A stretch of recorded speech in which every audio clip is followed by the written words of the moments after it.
Você já está acompanhando mais um Questão de Opinião, podcast oficial aqui do Opinião Ceará. Sou Rodrigo Rodrigues, editor multimídia aqui do jornal e o host aqui também da nossa conversa. Recebendo aqui na mesa Delano Rios, que é o editor-geral aqui do Opinião. Seja muito bem-vindo. Olá, Rodrigo. Felipe Barreto, que é o nosso repórter Olá, de boa política tarde. aqui do Opinião. Ele não deixa nem eu terminar de falar, né? O bicho é apressado. Seja bem-vindo também. E hoje a gente recebe uma convidada mais do que ilustre, Gabriela Aguiar, que é deputada estadual pelo PSD, vice-prefeita eleita nas eleições deste ano, assume no próximo ano.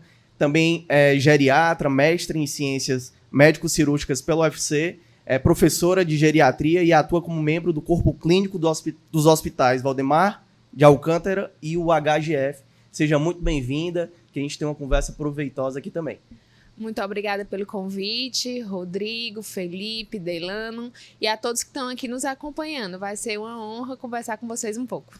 Deputado, para a gente começar, né? Acho que uma pergunta que as pessoas que estão acompanhando querem saber também, como é que a senhora está?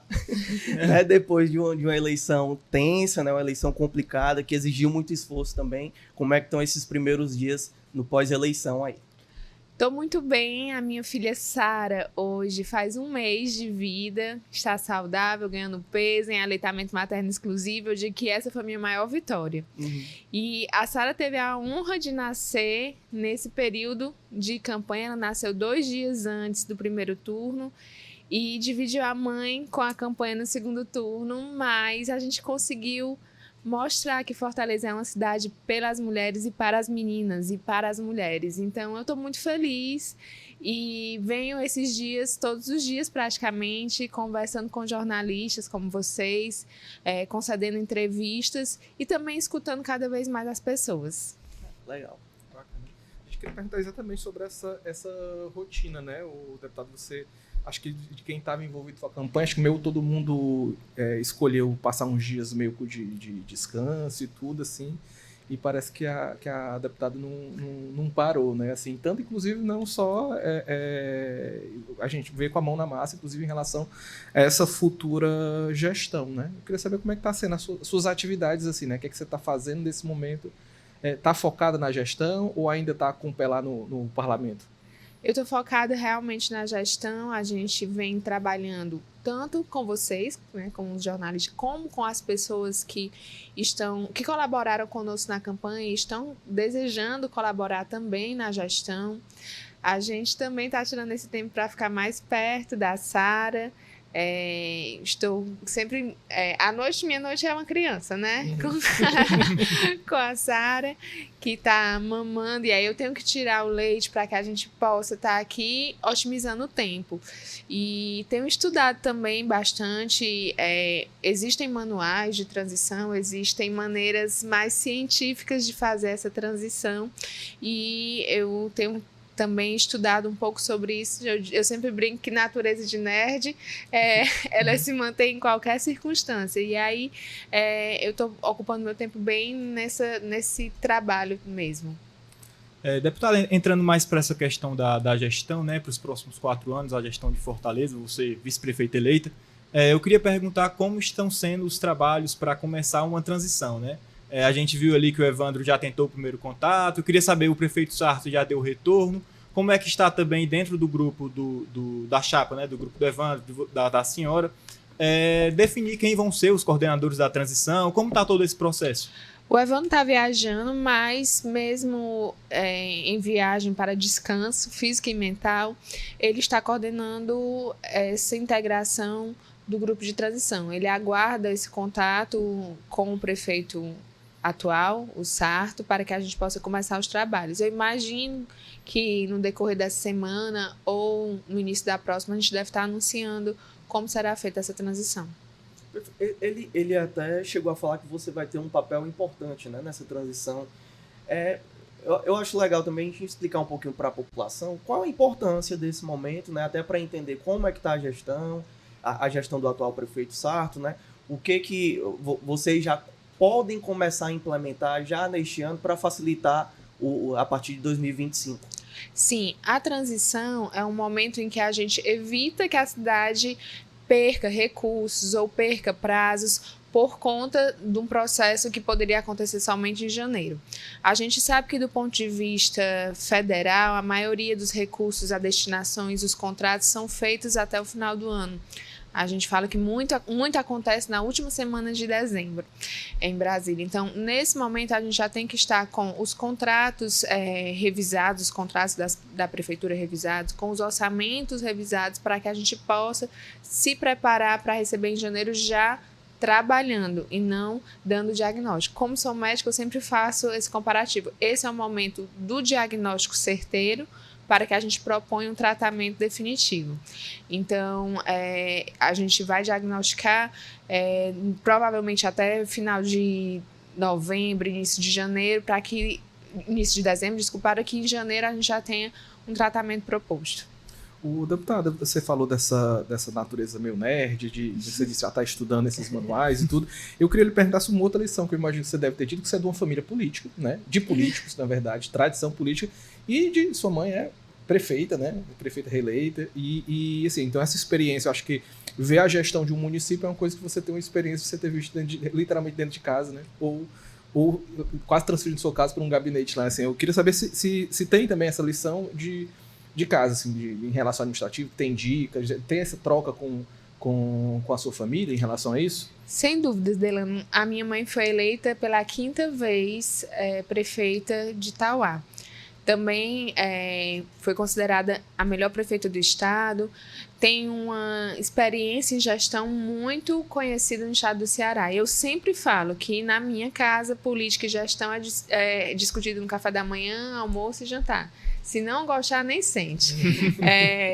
E com certeza eu aprendi muito com ela na prática mesmo, isso que não está escrito nesses manuais que eu falei, que está escrito no dia a dia.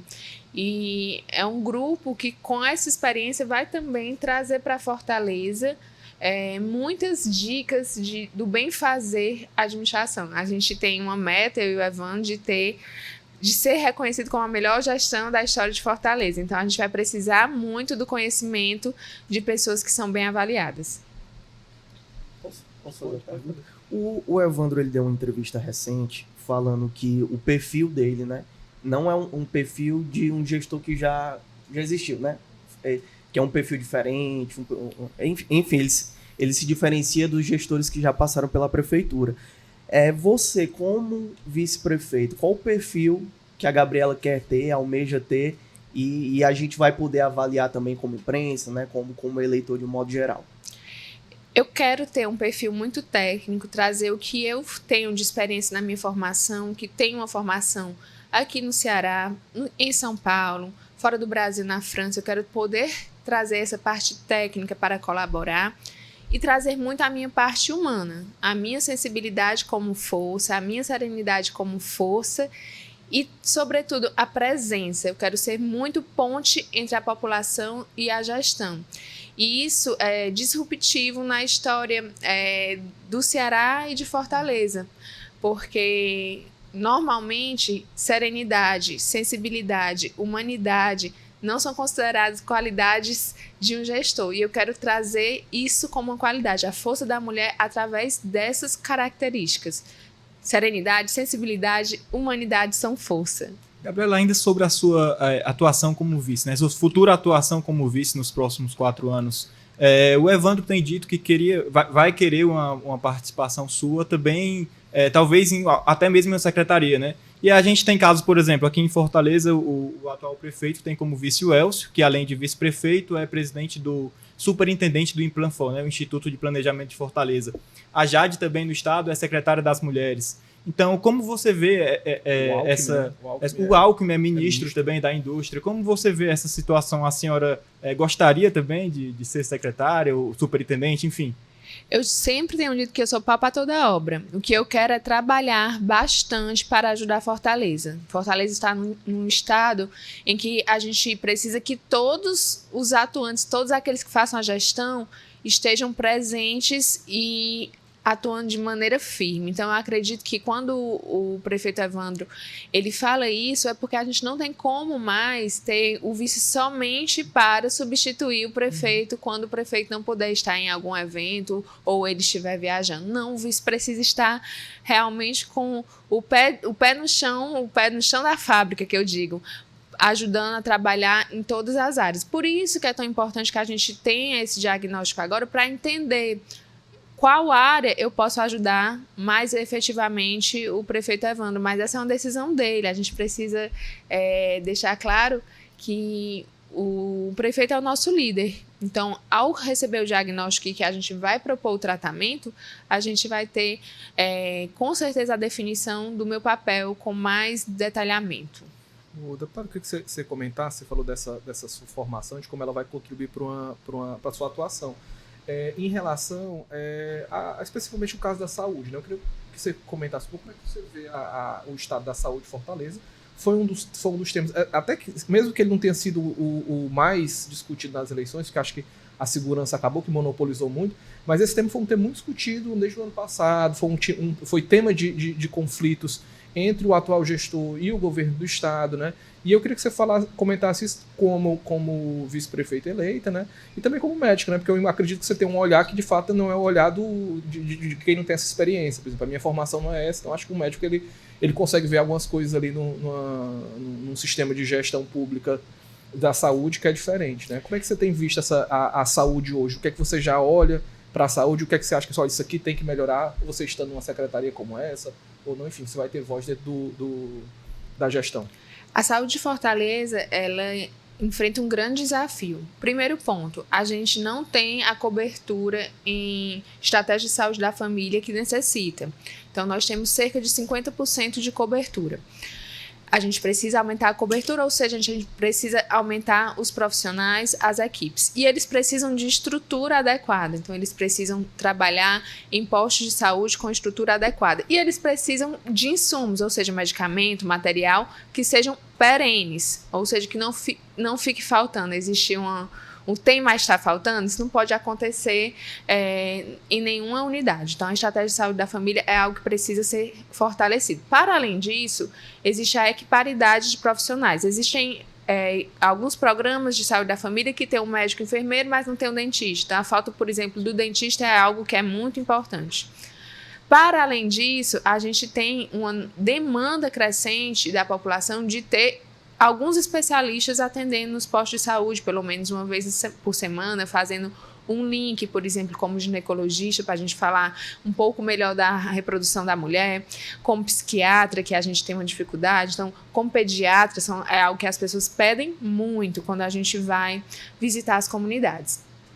A saúde mental é um problema sério aqui, né? A gente sabe que nós temos 16 CAPs, dentre eles 3 que são de atenção infantil e muitos deles não têm profissional de saúde para atender. Então, precisa ampliar os CAPs, precisa ampliar as equipes, precisa garantir segurança no trabalho também para essa equipe. Então, falando aqui um pouco da atenção à saúde mental e da política antimanicomial. Para além disso, nós temos 10 hospitais que são hospitais secundários e alguns deles com também ação terciária, né, como o IJF.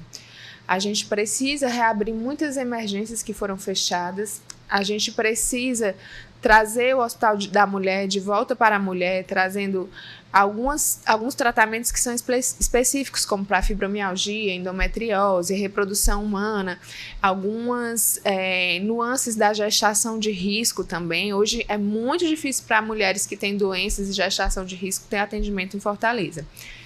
E, além disso, ainda temos as UPAs, né? São 6 UPAs do governo do estado, 6 UPAs da prefeitura, que precisam melhorar a qualidade do seu atendimento. A gente precisa ter uma integração. Quando a gente estava na campanha, a gente sempre falava da importância do alinhamento para que a gente possa, por exemplo, garantir a transparência e a fila única, a regulação única.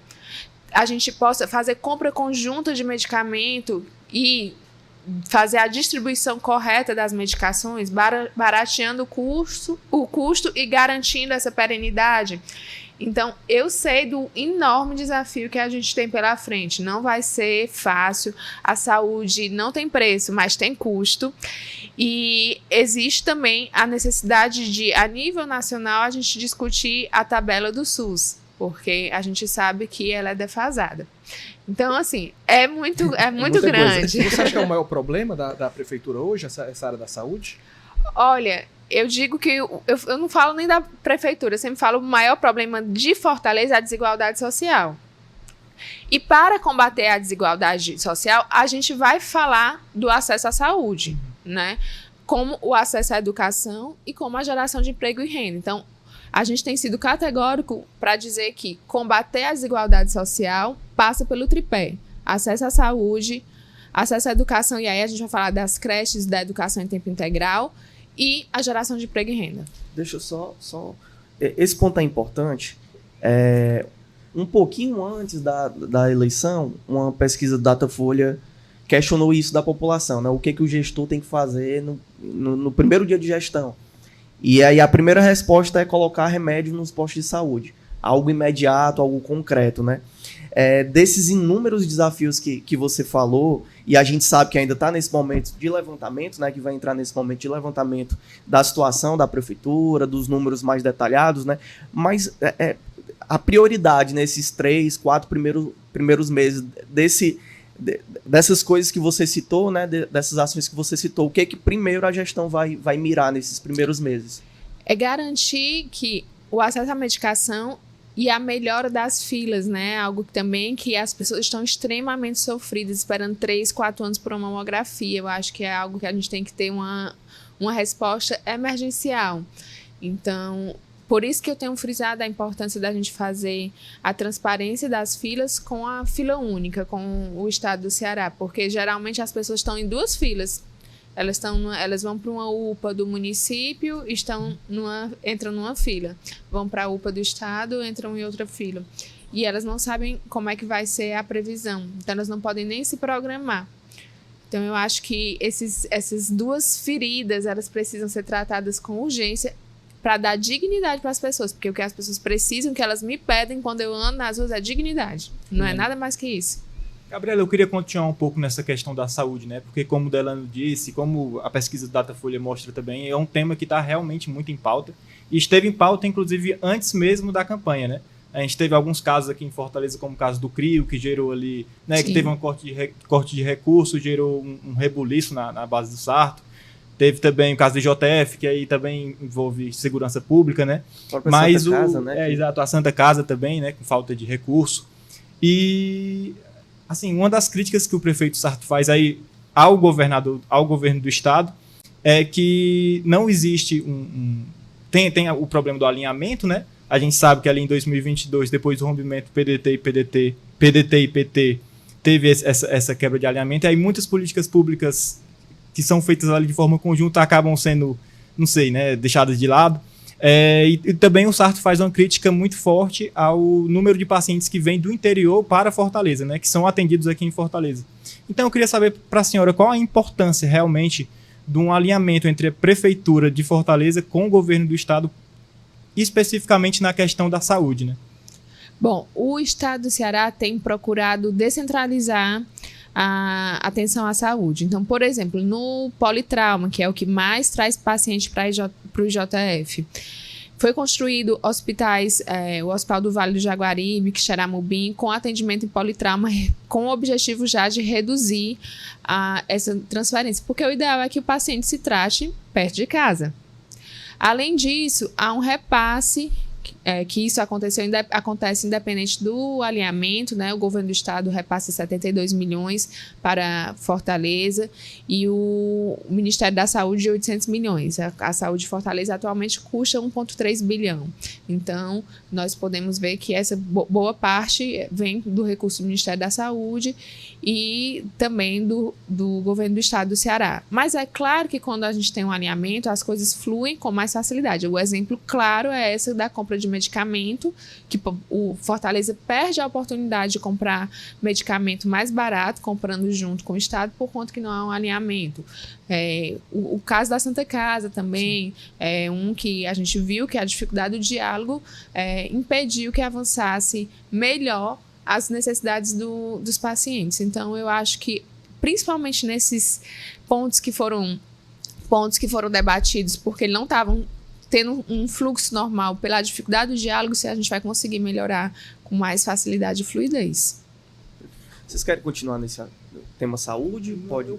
Se tiver mais uma pergunta, pode fazer. Não, eu queria Tá. ir pra frente também. Tá, eu posso fazer então? Pode, vai. Eu queria perguntar à deputada sobre como é que está sendo pensado a atenção à mulher nessa gestão nova, né? Assim, você dentro desse grupo aí de que tá do grupo eleito, claro que é a mulher mais importante do grupo, que é a vice-prefeita.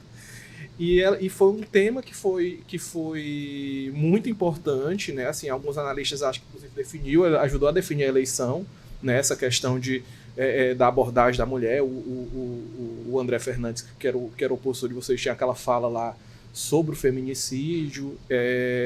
O voto também, né? Exatamente. Voto contrário. Então tinha essa coisa. Eu queria saber como é que está sendo pensada essas políticas, né? Porque geralmente as pessoas pensam muito relativo à questão da proteção contra os casos de violência, mas a gente sabe que a política para a mulher é uma política transversal, enfim, que...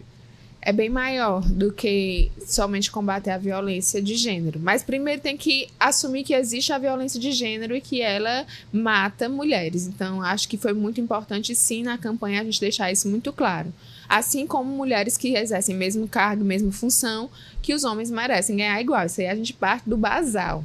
O Evandro, ele tem, assim como o governo do estado fez uma secretaria para as mulheres e conseguiu equiparidade de secretariado entre homens e mulheres, o Evandro também tem esse desejo de fazer na Prefeitura de Fortaleza. Então, a gente colocar de maneira na prática, eu digo realmente, a gente precisa ter políticas palpáveis. Para além disso, existem programas que a gente quer fomentar para o desenvolvimento de emprego e renda específicos para mulheres. A gente já sabe, assim como o governo federal já entendeu que a maioria dos programas de transferência de renda eles devem priorizar a mulher, nós também entendemos assim. Então, as políticas que são de incentivo ao empreendedorismo e crédito, elas terão muito o olhar pela mulher.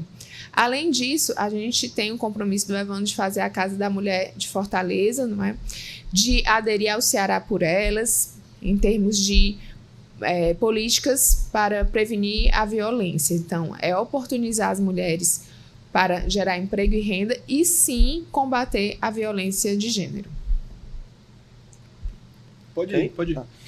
Deputada, esse tema foi muito caro, né? E a gente via até nas suas redes sociais esse discurso muito firme, né? E nós tivemos aqui uma eleição muito apertada, em diferença ali de 10.800 votos, né? Realmente muito apertado. Como você disse aqui no começo da conversa que quer ser uma ponte entre a população e a gestão. Como dialogar com esses quase 50% aí que optaram por outro projeto político, que foram lá exercer o seu direito de votar, né, escolher outro projeto? Como fazer essa ponte nesse momento agora? A gente precisa entender que nós somos eleitos para cuidar de toda a cidade.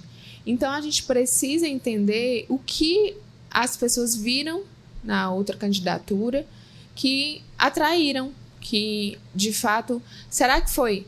Não quero votar no Evandro, não quero votar no PT? Ou será que existem propostas que foram propostas do outro candidato que dialogam mais com alguns setores da sociedade? Por exemplo, tem sido muito debatido a juventude, né? De alguma forma, a gente precisa escutar e chegar mais perto da juventude. Também tem sido destacado alguns setores da igreja evangélica e também da igreja católica. Também a gente precisa conversar bem com as mulheres que também não escolheram votar no Evandro e na Gabriela. E também com alguns empreendedores. Então, eu percebo principalmente esses ramos que nas pesquisas mostravam que seriam setores da sociedade que estavam optando pela outra candidatura.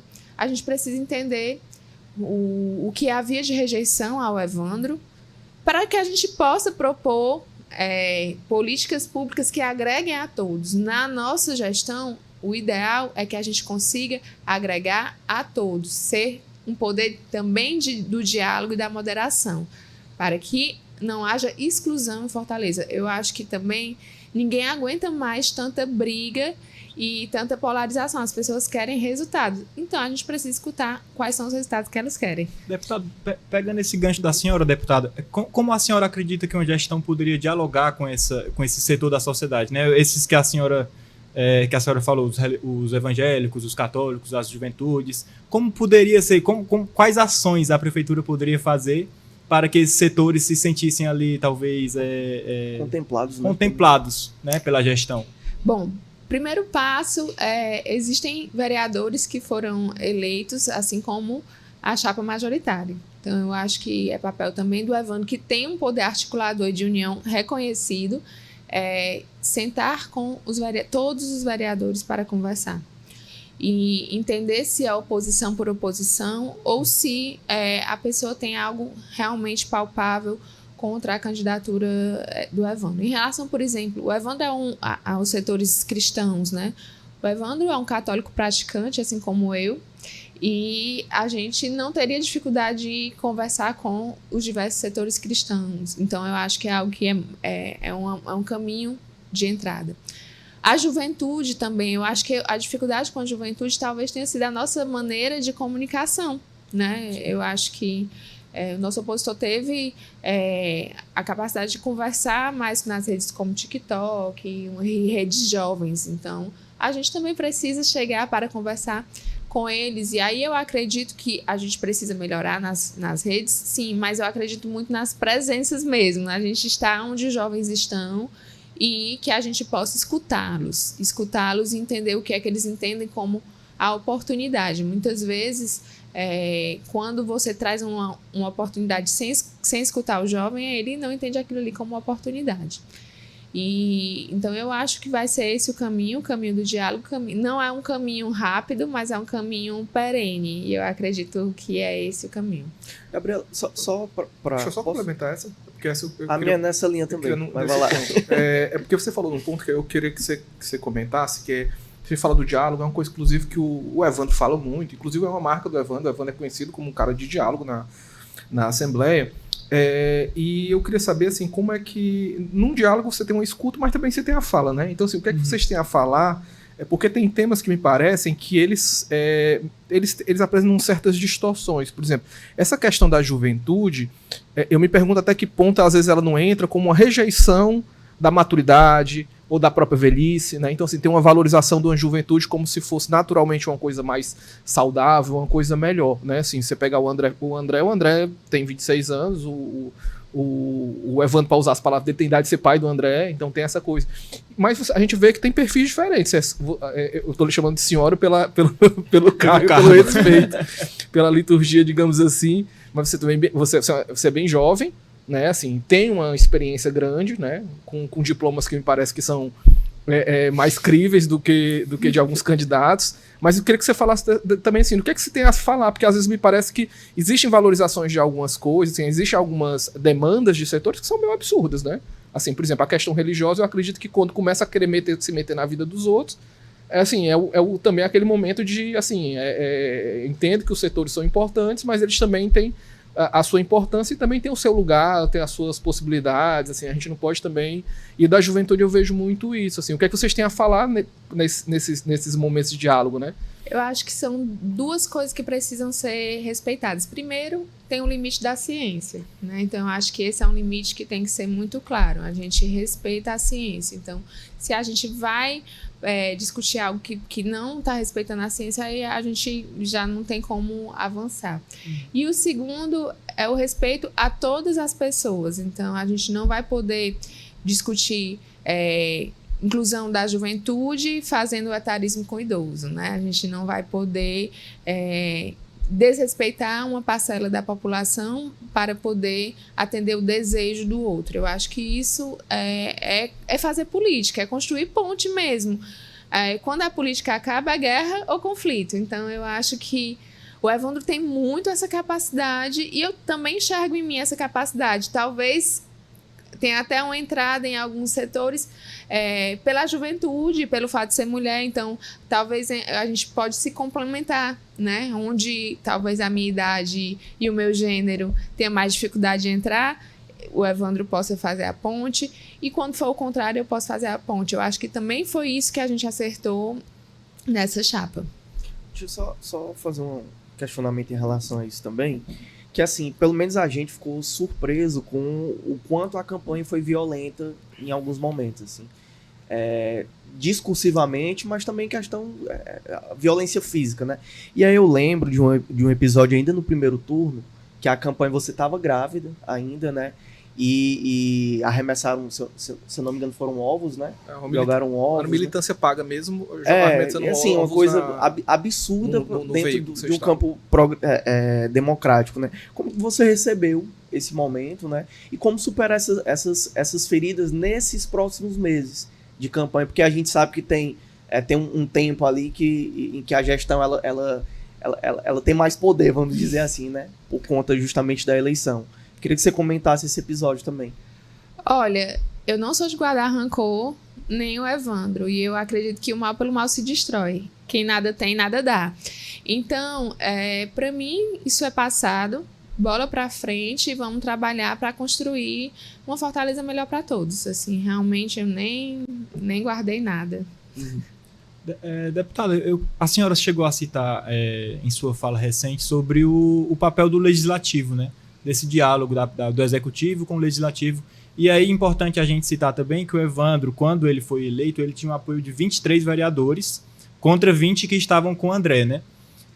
Assim, os diálogos já começaram para trazer mais vereadores para a base, né? O Figueiredo, o presidente do PDT, inclusive esteve na Câmara, né? O PDT dos 8 eleitos, 6 apoiaram o André, 2 ficaram com o Evandro, então mais 6 poderia chegar a 29, que já é um número importante, porque é 2/3, né? 2/3 já consegue aprovar ali um projeto de lei complementar. Então, eu queria saber assim, e na sua fala, inclusive, desculpa, a senhora citou algo que eu acho importante, que é diferenciar quem é oposição por ser oposição e quem é oposição ali, talvez por causa de um tema, um aspecto, enfim. Eu queria saber como está esse diálogo com esses vereadores, né?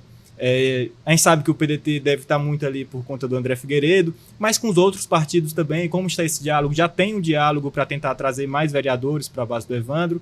Então, como está toda essa questão? O Evandro, que está liderando, obviamente, esse diálogo, ele ia iniciar com os vereadores do PDT, né, junto com o André, até porque o Evandro era do PDT até bem pouco tempo, então são pessoas que a princípio não tinham divergências com ele, especificamente, mas dentro do pleito aconteceu de apoiarem o opositor. Mas não vai ser somente com os vereadores do PDT, mas também com os vereadores do PL e todos aqueles que estiverem dispostos a conversar, receber e escutar, eu tenho certeza que o Evandro ele vai conversar. Eu queria lhe perguntar sobre essa questão do parlamento, né? Aí voltando um pouco para uma experiência de vocês dois, né? Na Assembleia, né? Porque eu não sei se o Rodrigo botou aí nesse mini currículo, você capitaneava lá capitaneou o projeto lá da Unipass, e uma coisa que a gente conversando meio que nos bastidores, assim, com as pessoas destacam muito esse momento da Assembleia, como na questão de prestação de serviço, nesses projetos todos, assim. Essa experiência do Evandro e a sua, elas foram um barão de ensaio para uma gestão municipal, assim, serviu de laboratório essa experiência na Assembleia de Administrativo, mesmo que seja uma coisa bem menor do que uma prefeitura? A gente disse que foi um estágio. Eu estava no meu primeiro mandato como deputada e, tendo em vista o fato de ser professora universitária, de já lidar com a educação, enfim, meu currículo, o Evandro me confiou a missão de presidir a Escola Superior do Parlamento Cearense, que é a Unipass. Quando eu assumi, a Unipass tinha convênio apenas com 2 escolas legislativas no estado do Ceará, porque não existiam escolas do legislativo nas diversas câmaras. E aí nosso papel foi fazer esse movimento de aproximação com o poder legislativo dos municípios. E aí a gente conseguiu, até a minha licença maternidade, nós chegamos a 146 municípios com a escola do legislativo criada e conveniada. Isso fez com que as pessoas tivessem acesso a MBA, mestrado, cursos de língua, cursos de formação de maneira geral, que são necessários para que a gente qualifique o poder legislativo municipal. A gente sempre fala que é no município que as coisas acontecem, mas nem sempre é no município que o recurso chega. E aí, eu com esse meu viés municipalista, tive total apoio do Evandro, porque ele também entende isso. E aí, é bom frisar que não foi somente na Unipasse que o Evandro dedicou e capacitou as pessoas para garantir o serviço. Mas no Departamento de Saúde e Assistência, e foi muito falado do CIAD, que é um modelo para os espaços de Irassol que vão vir. Na Procuradoria da Mulher, que também chegou com as deputadas Lia e antes a Augusta, a muitos municípios do estado do Ceará, o PROCON, a Sala do Empreendedor. Então, foram vários modelos de serviço, de aproximação da Assembleia e de serviço, porque antes ficava muito distante. Para as pessoas é muito distante você dizer que o Poder Legislativo ele cria lei e fiscaliza. As pessoas querem ter o serviço também. E aí o Evandro teve essa sensibilidade e trouxe para a Assembleia e eu tive a felicidade de estar no local certo, na hora certa. Mas assim, tem um ponto também que, apesar de ser seu primeiro mandato, foi um mandato extremamente participativo, né? Com a aprovação de lei, de projetos de lei que viraram leis, né? Já foram sancionados. O que essa experiência traz também para essa futura gestão, a partir do próximo ano? A gente apresentou mais de 200 projetos, entre projetos de lei e projetos de indicação. Foi o mandato que mais apresentou até o momento. Agora eu vou ter que sair e vou passar na minha frente. E também o que mais aprovou lei, né? E a gente ficou feliz porque tiveram algumas leis que foram muito voltadas para o que a gente se propõe também aqui em Fortaleza. Por exemplo, a gente teve a lei da Semana da Esquizofrenia. Então, naquele momento, a gente fez audiência pública, fez sessão solene, a gente visitou unidades, a gente trouxe à tona a discussão da saúde mental, que é uma discussão que aqui em Fortaleza ela está bem em alta.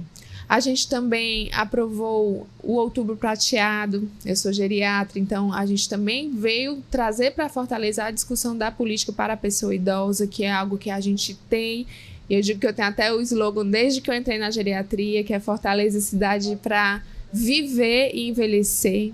A gente vem trazendo também nessa discussão na Assembleia o direito à cidade, que o direito à cidade faz com que as pessoas usufruam da cidade, com cultura, esporte, lazer, educação.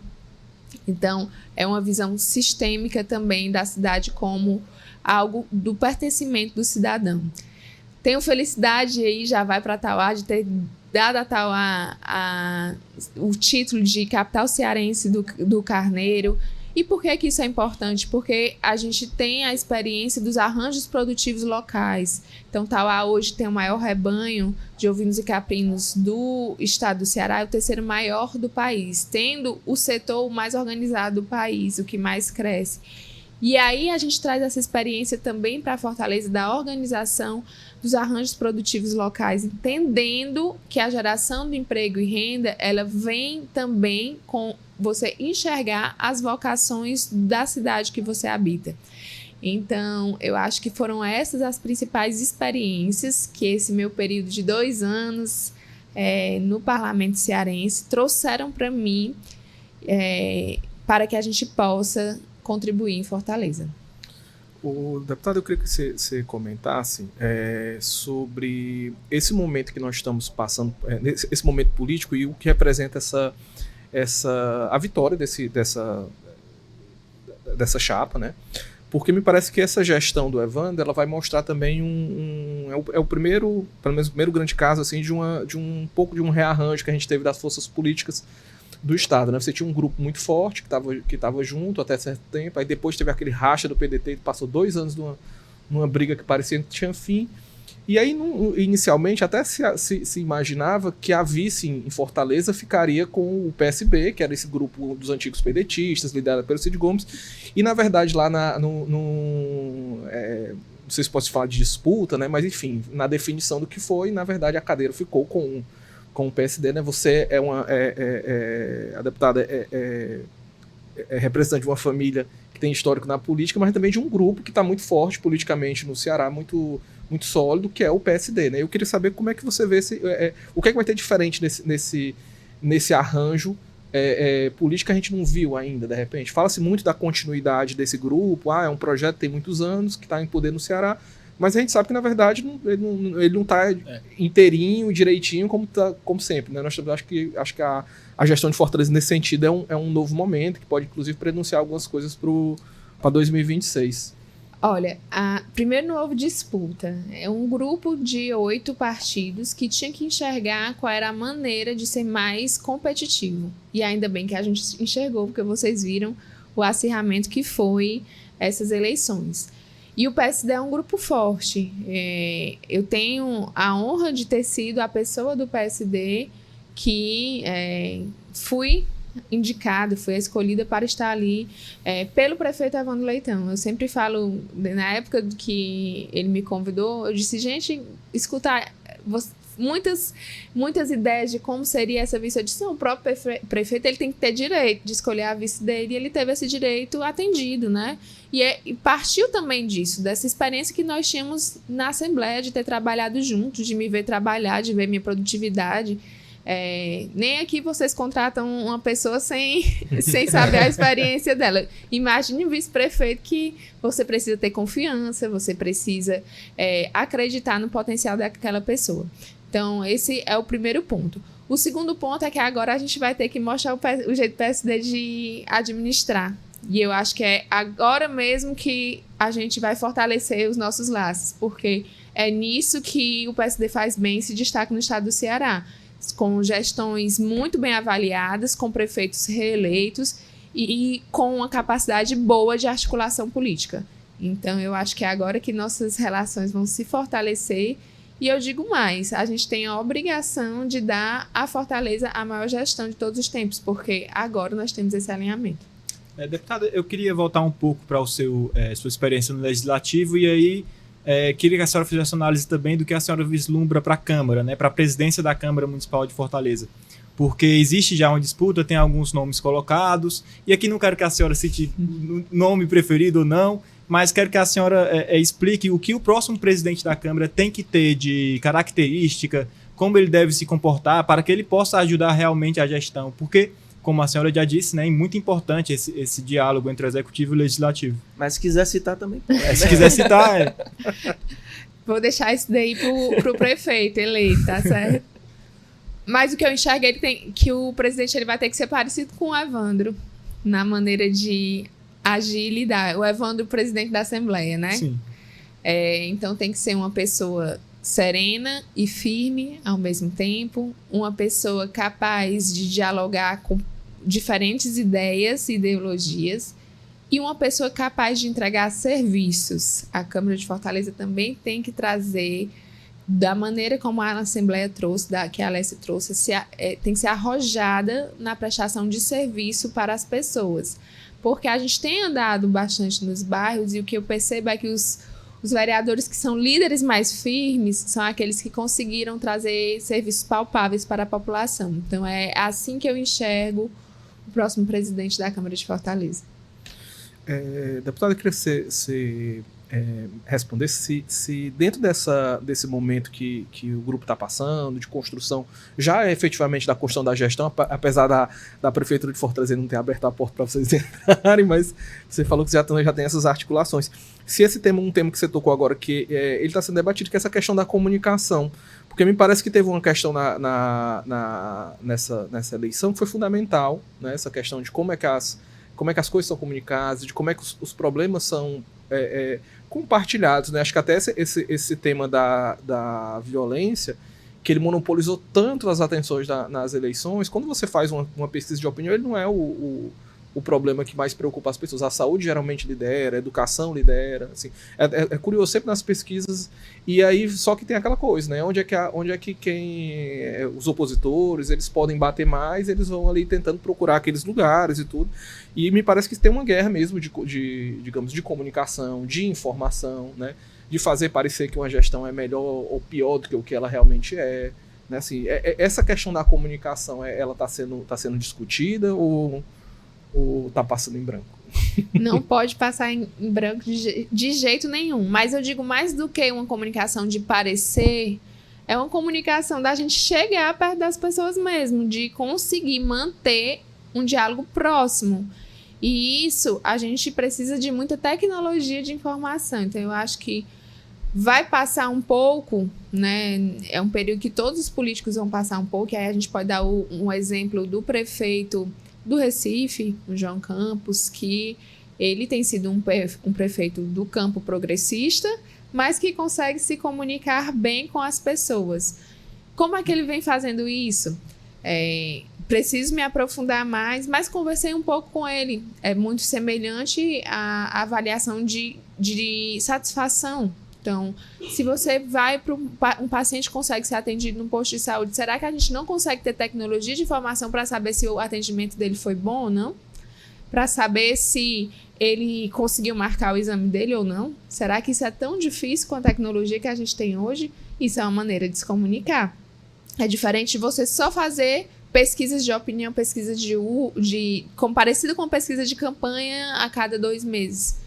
Porque a pessoa já foi há 2 meses atrás que ela foi lá no posto e ela ficou com a sensação mais ou menos. É diferente de você receber que agora usou o serviço da prefeitura e qual foi a satisfação dela em relação a isso. Então, eu acho que a comunicação ela deve passar muito por uma tecnologia de informação bem feita, bem apurada. E aí, claro, isso aqui ainda precisa ser melhor estudado e avaliado como será feito. Mas existem exemplos fora do Brasil, e no Brasil mesmo, e aqui no Recife, bem perto, o prefeito foi eleito com quase 80% no primeiro turno.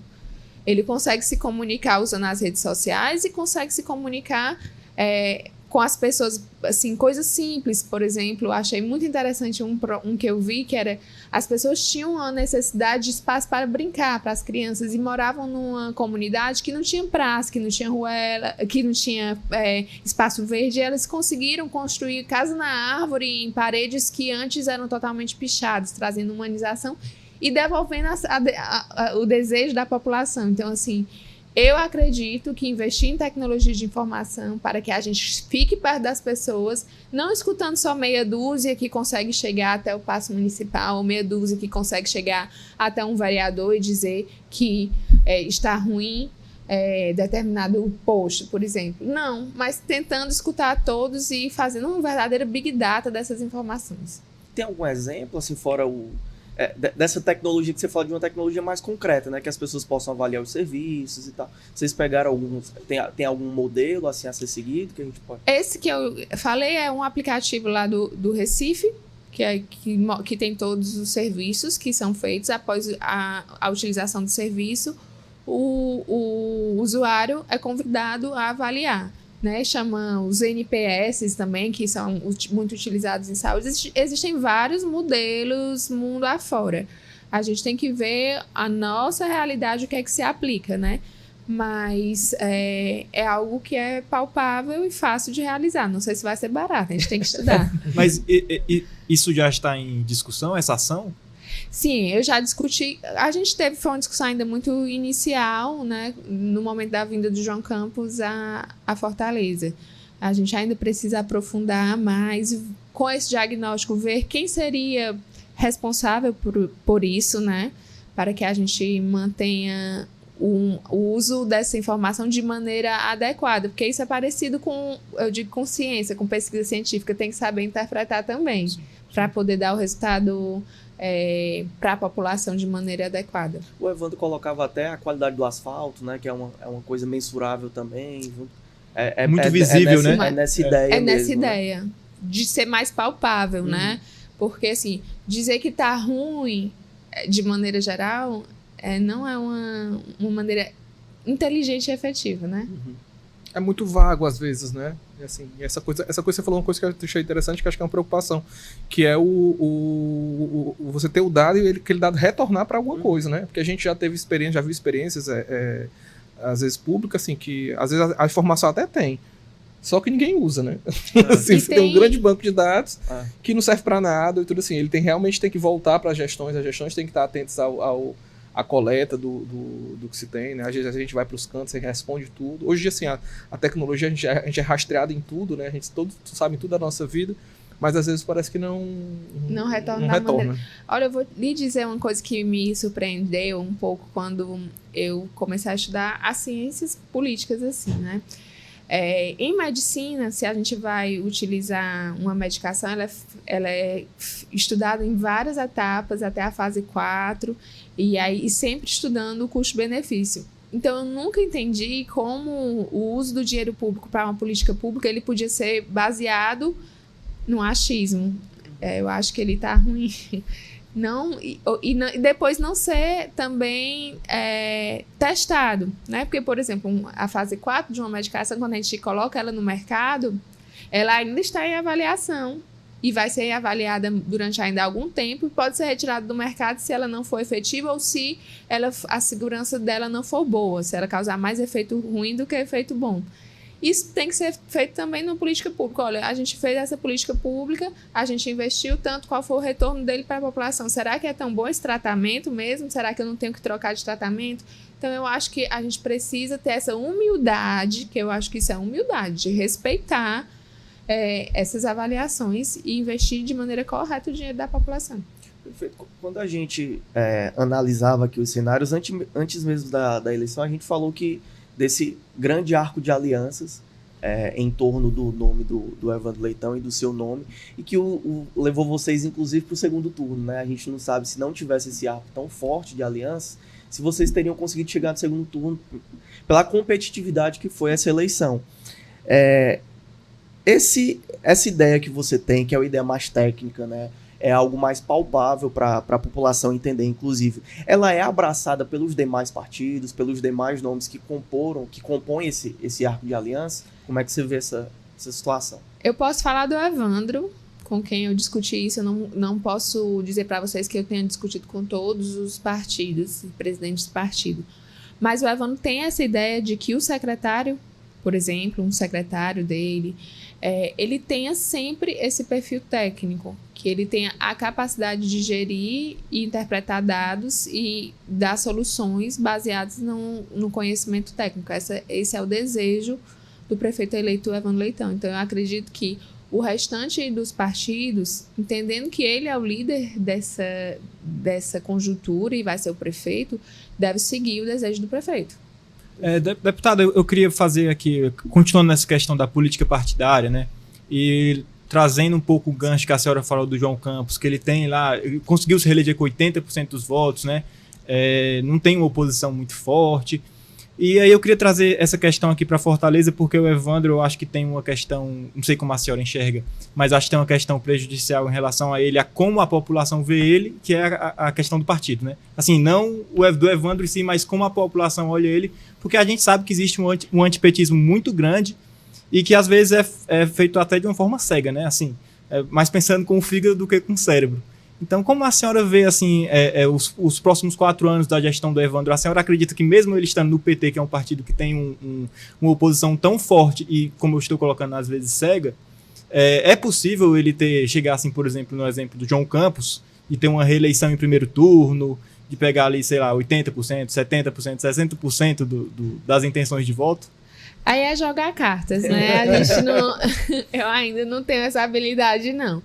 Mas o que eu acredito, e eu acho que essa última eleição que mostrou que os prefeitos bem avaliados foram reeleitos, né?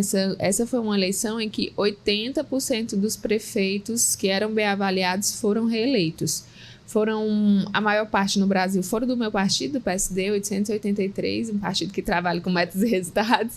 Mas eu acho que é isso. Se tiver o serviço e se tiver essa capacidade de entender o que a população tem de desejo de entregar o resultado, a gente consegue diminuir muito a questão do prefeito. Por exemplo, o João Campos, ele é do PSB de bola. Nas pesquisas, as pessoas não sabem qual partido que ele é. Pouco importa, ele está entregando o resultado, né? Então, assim, ele conseguiu ser maior do que o próprio partido. Então, eu acredito que se o Evandro ele conseguir essa entrega de serviço, ele vai ser o Evandro, meu prefeito, né? Assim, não vai ser algo que bata tanto, porque o que as pessoas querem é o resultado. Então, eu enxergo assim, mas não sou capaz de jogar cartas. Era só para fazer uma análise mesmo. Mas foi bem feita também. Deputado, a gente está caminhando aqui para o... Você tem mais algum ponto? A gente está caminhando aqui para o final. Queria, para a gente finalizar, e aí é uma avaliação que eu faço, né? Assim, que em determinado momento da campanha, a gente falou pouquíssimo sobre as propostas, né? Ficou mais num embate, às vezes, quase que pessoal, né? Entre as partes envolvidas, e a população, ela debateu pouco, ao meu ver, né? Algumas propostas. Queria que você falasse também, para a gente ir caminhando para o fim, o que pode esperar, né? A partir de janeiro, do começo de janeiro dessa gestão, os principais pontos ali que vão ser avaliados e executados logo nos primeiros dias, né, para a gente também não ter um terceiro turno, né, que eu acho que é ruim para a população, é ruim para a gente, enfim, para a gestão. Queria que você falasse um pouquinho disso também. O Evandro sempre buscou apresentar propostas, né? Eu digo que no primeiro turno ele estava muito propositivo. No segundo turno, acabou que ele precisou se defender bastante do que ele estava sendo atacado. Mas existem alguns compromissos que são os compromissos de primeira hora, né? Acabar com a taxa do lixo é algo que ele se comprometeu. A gente tem o desejo de zerar a fila de creches, então são mais de 10 mil crianças que estão aguardando. Escolas em tempo integral, que hoje são cerca de 30%, e ele quer aumentar bastante durante esses 4 anos, seguindo o exemplo do governo do estado do Ceará, que já está em 75% o ensino médio, com o objetivo de chegar aos 100%. Ele, no ponto de vista de saúde, ele tem um compromisso de ampliar os CAPs, garantir uma perenidade nos insumos e também melhorar o vínculo empregatício dos funcionários, sejam psiquiatras, psicólogos, enfim. Aumentar bastante a estratégia de saúde da família, reabrir as emergências dos hospitais que foram fechados, reabrir o Hospital Nossa Senhora da Conceição, devolver o Hospital da Mulher para a Mulher.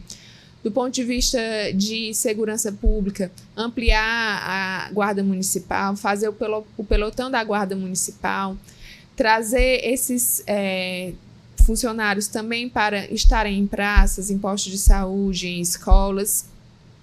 Do ponto de vista de geração de emprego e renda, oferecer cursos e fazer créditos, sempre vinculado com a necessidade do município. Então, são pelo menos essas assim que eu digo que são compromissos mais recentes e de primeira hora. E também, assim, nós temos alguns programas que funcionam, né? Efetivamente, por exemplo, os tuk-tuks, né, da saúde, os Nossas Guerreiras, Costurando o Futuro, alguns projetos que já estão em andamento. Aí eu não sei se a tendência é continuar com esses projetos, como é que você avalia essa parte? É sempre melhorar, o que estiver funcionando bem é sempre melhorar. Também a gente dá o exemplo dos CUCAs, né, que foram criados na gestão da prefeita Luiziane, que eles têm uma forte ligação com as comunidades. Quando a gente conversa com a juventude, eles realmente são bem avaliados e precisam ser melhorados, aumentar o tempo de funcionamento, abrindo os finais de semana, trazer formação também para dentro dos CUCAs, né, que são os centros de formação que o Evandro também se comprometeu a fazer. Então, esse é um exemplo do que funciona e que precisa melhorar. O deputado Luiz Gastão, ele passou aqui e ele comentou um desejo que se teve um momento, assim, né, mais que isso, um projeto mesmo, de tentar aproximar os CUCAs do Sistema S, da experiência do Sistema S. Assim, e aí, me parece que não teve interesse da gestão atual, né? Me parece que o Gastão falou isso, expressou isso e tudo, e que ele achou estranho, toda aquela coisa, porque são algumas políticas, algumas questões, sobretudo esse braço de formação é muito próximo, né? Assim, existe uma conversa já sobre essa questão do sistema estar mais próximo, especificamente das políticas dos CUCAs? Sem dúvidas.